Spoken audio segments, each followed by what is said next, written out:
À en croire la légende, au cœur du royaume de Pryden, il était une fois un roi si cruel et si maléfique que même les dieux le craignaient. Aucune prison ne pouvant le retenir, il fut brûlé vif dans un creuset empli de métal en fusion, où son esprit démoniaque fut à jamais figé sous la forme d'un immense chaudron magique. Beaucoup ont qualifié Taram et le chaudron magique comme le film d'horreur de Disney. Moi-même, j'ai eu quelques sueurs froides la première fois que je l'ai vu. Mais Disney n'est pas étranger aux séquences perturbantes et aux connotations horrifiques. Des séquences qui ont dû éveiller de gros cauchemars.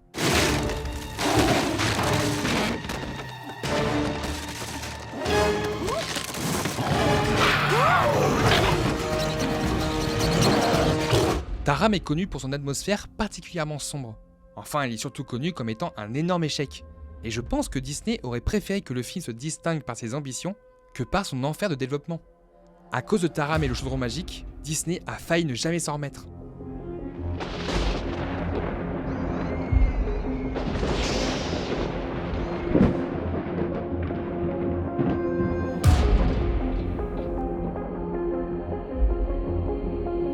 Walt Disney n'a pas toujours été au sommet de l'industrie cinématographique. Dans les années 60, suite au gros échec de La Belle au bois dormant, la firme réévalue ses ambitions, mettant en avant les films de prise de vue réelle et relègue les films d'animation au second plan, avec une direction artistique et un style graphique moins travaillé. Malgré les 101 Dalmatiens ou le livre de la jungle, les succès de La Coccinelle et de Mary Poppins viendront confirmer la nouvelle direction de l'entreprise. C'est surtout le décès de Walter Elias Disney en 1967 qui viendra chambouler toute la vision de l'entreprise. Un décès très difficile à surmonter. Dans les années 70, le vice-président de la section cinéma Ron Miller cherche à retrouver le statut d'antan et à renouveler toute la production. La firme engage de nouvelles têtes pour apporter un vent de fraîcheur, dont le célèbre Don Bluth, qui devient animateur principal. Si vous ne le connaissez pas, regardez absolument Fievel, Brisby ou encore Anastasia.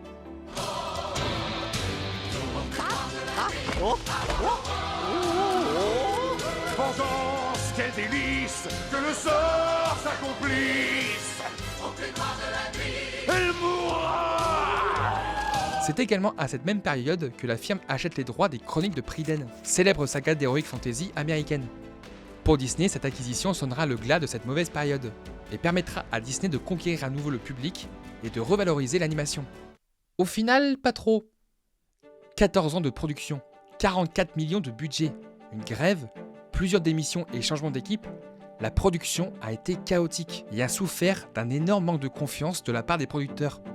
Il y a eu de vives tensions entre les anciens et les nouveaux animateurs, entraînant un changement de direction artistique à la dernière minute, pour revenir à un style plus traditionnel et s'éloignant de la patte proposée par Tim Burton dans les années 70. En gros, ils ont flippé leur race.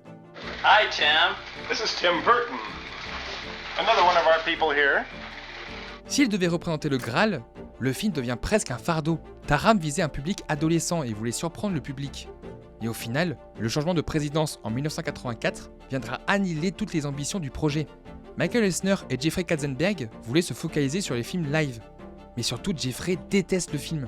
Il décide de couper plus de 10 minutes du film lui-même. Et rien que ces changements ont totalement ruiné une majeure partie du film.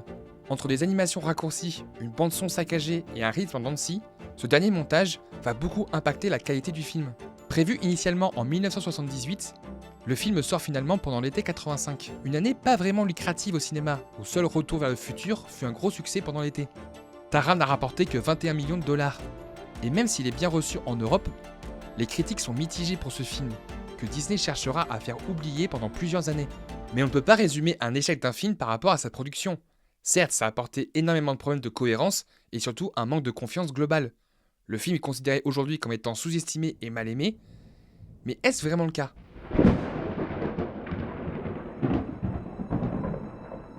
Dans le royaume de Pryden, la force maléfique d'un roi déchu est emprisonnée dans un chaudron.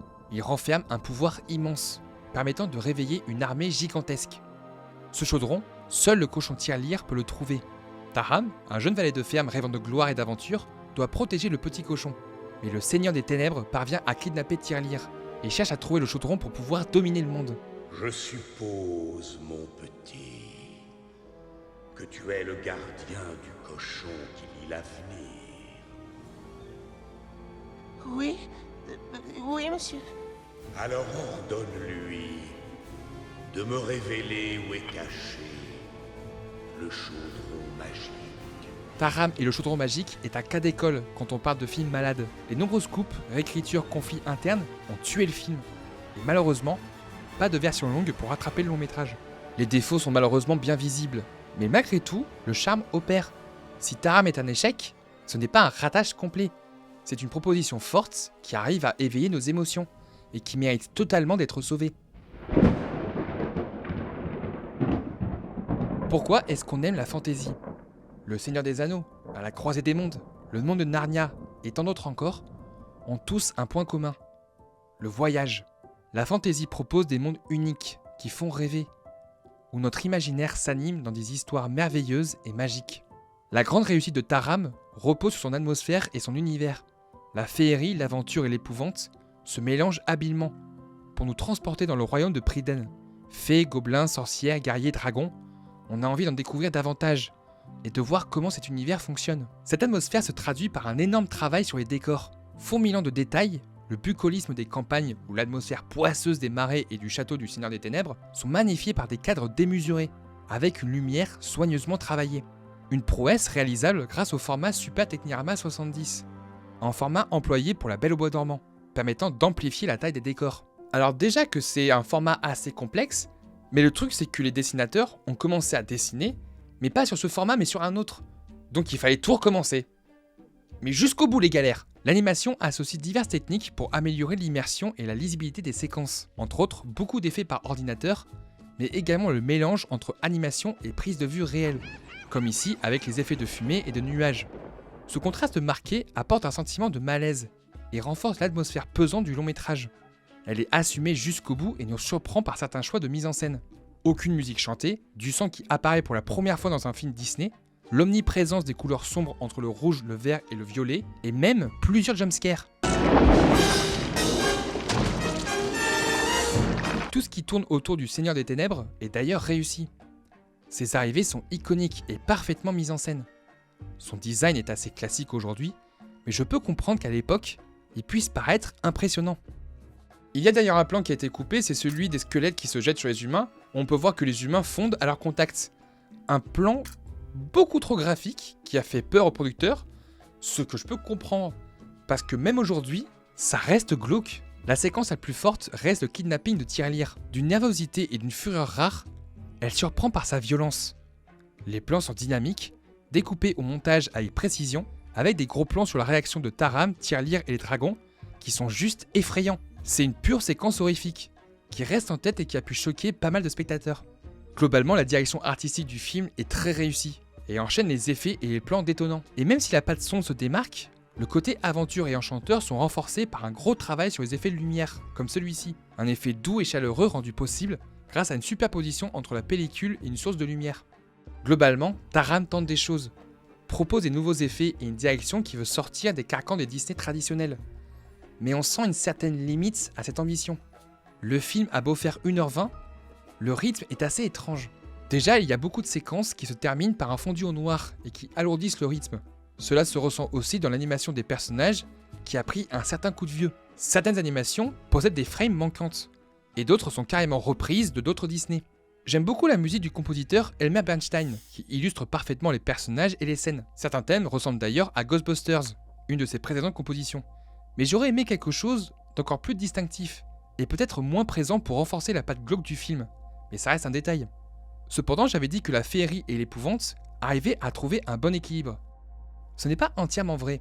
En fait, le film présente un produit hybride entre ce que voulait être au départ Taram et la fameuse patte Disney, montrant bien que les exécutants ont changé d'avis au dernier moment, en trouvant le film trop sombre et trop complexe. Un manque de confiance qui se traduit dans le traitement narratif et qui a fait du mal à l'œuvre dans sa globalité.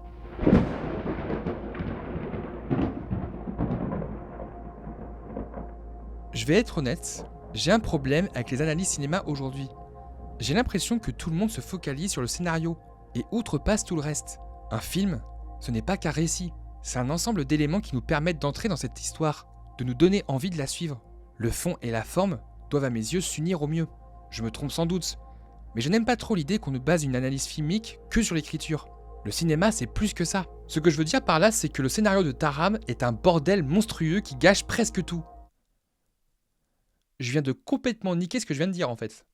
Je le dis souvent, mais les adaptations littéraires sont très complexes. Un film peut rarement résumer tout un livre sans zapper ou synthétiser des éléments. À mon sens, le plus important, c'est de respecter l'âme de l'œuvre. Mais là, Taram doit résumer 5 livres en 1h20. C'est sûr que ça n'avait pas marché. Entre l'adaptation complexe et ses problèmes de production, la narration perd en clarté et en cohérence, parfois avec des trous scénaristiques. Je n'aime pas parler de logique dans une histoire, car notre monde est totalement illogique. Mais il est vrai que j'ai été surpris par pas mal de choix narratifs. Je préfère prévenir, je vais être un petit peu de mauvaise foi, mais voici quelques interrogations que j'ai pu me poser pendant le film.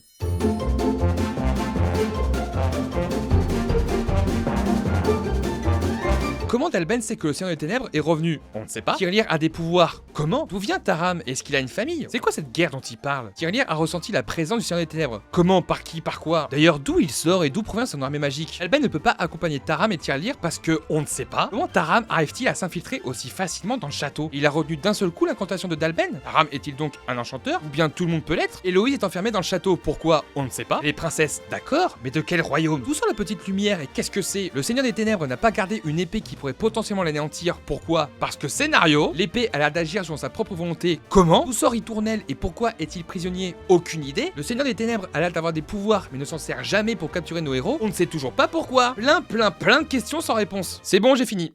On peut reprendre. Mais de quoi parle Taram et le chaudron magique?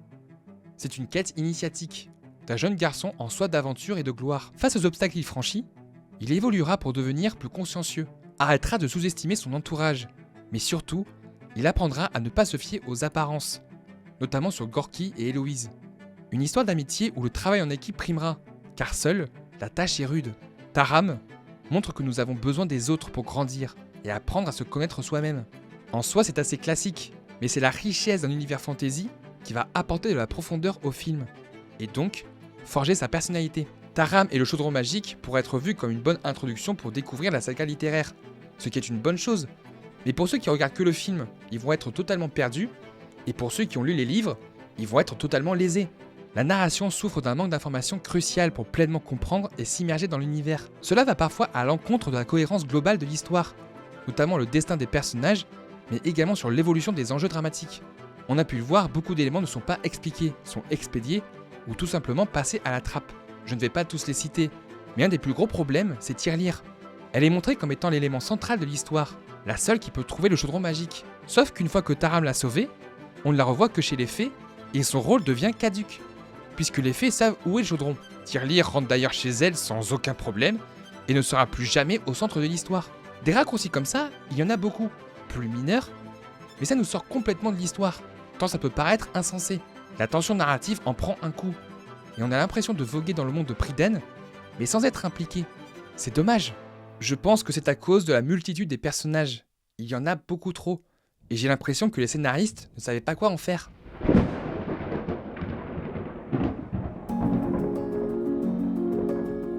Il est difficile d'approfondir autant de personnages en à peine 1h20, et ce qui n'arrange pas vraiment leur cas, c'est qu'ils ne sont pas très originaux, et assez plats en termes de design. Leurs costumes ne sont pas très détaillés, leurs visages sont plutôt lisses. Un design Disney qui fait tache dans cet univers, et ça impacte un peu leur charisme. Les personnages ne marquent pas l'esprit du spectateur, surtout au vu de leur nombre. Cette problématique, on l'avait vu avec Atlantide, mais ce film, lui, arrive à sortir son épingle du jeu. Il y a beaucoup de personnages entre l'équipe des explorateurs et les Atlantes.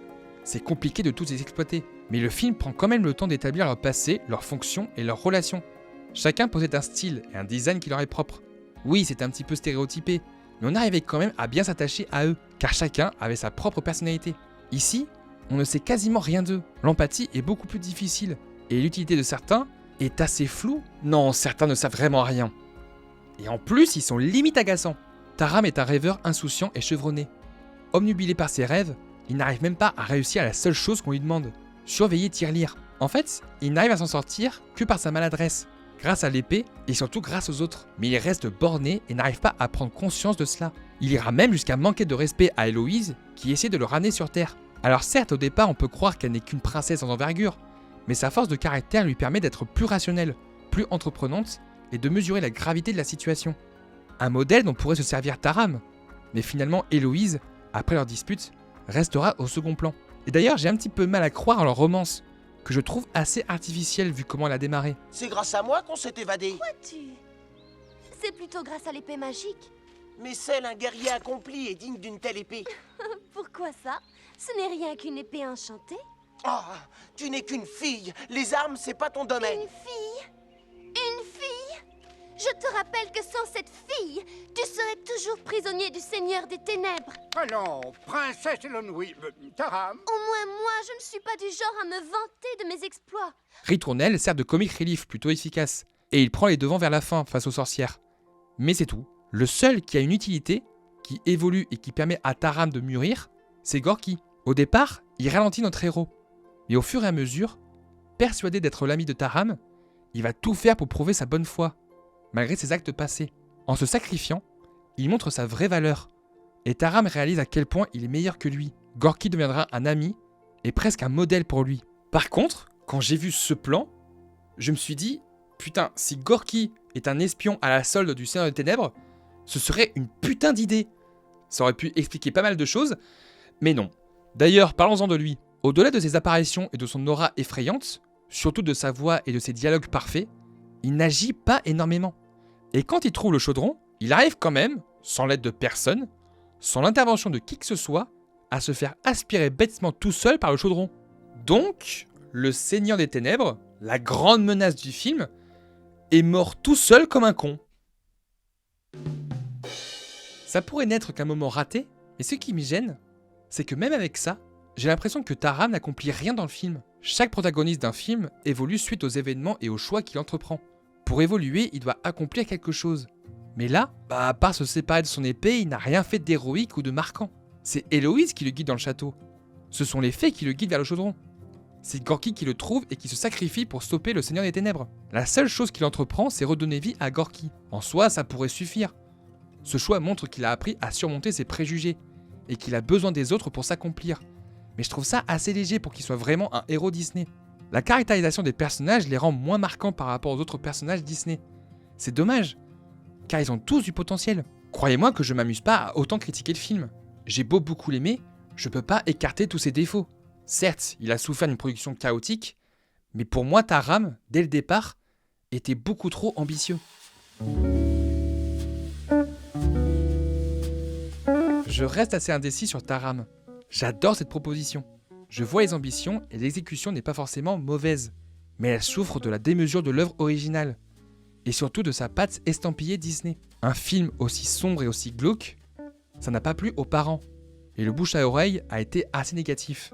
Taram a été un gros échec financier et critique, et on aurait pu croire que les dirigeants allaient abandonner l'animation au détriment des films live. Étrangement, c'est l'inverse qui s'est produit. Et 4 ans plus tard, Disney connaîtra un nouvel âge d'or avec La Petite Sirène. Est-ce que Taram a eu une influence dans ce renouveau de Disney? Sans doute. Ou plutôt, cette bataille entre ces générations d'animateurs a permis de remettre en exergue les réels objectifs et envies de la société. Et comme je le dis à chaque fois, un échec ne doit pas être vu de manière fataliste. On peut toujours rebondir grâce à nos erreurs. Et Taram en est un bon exemple. Le film possède beaucoup de soucis, mais il est loin d'être aussi mauvais qu'on le laisse croire. Dépassé par ses ambitions, il réussit néanmoins à nous surprendre et à marquer notre esprit grâce à son style assumé jusqu'au bout. Et rien que pour ça, Taram mérite un second regard. Et n'oubliez pas, aimez les œuvres que vous aimez.